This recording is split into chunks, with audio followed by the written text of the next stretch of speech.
Hello అందరికీ. ఈరోజు శుక్రవారం కదండి.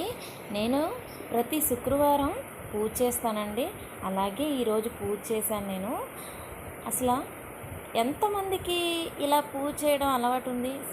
ఫ్రైడే నేనైతే ఎన్ని బాధలున్నా ఎన్ని కష్టాలున్నా మనకి ఒక్కరోజు అనేది పూజ చేసుకుంటే చాలా మనసు ప్రశాంతంగా ఉంటుందండి. మీరు కూడా ఒకసారి ఇలా ట్రై చేయండి. నేనైతే ఎన్ని ఇబ్బందులు ఉన్నా ఎన్ని బాధలు ఉన్నా ప్రతి శుక్రవారం పూజ చేసుకుంటానండి.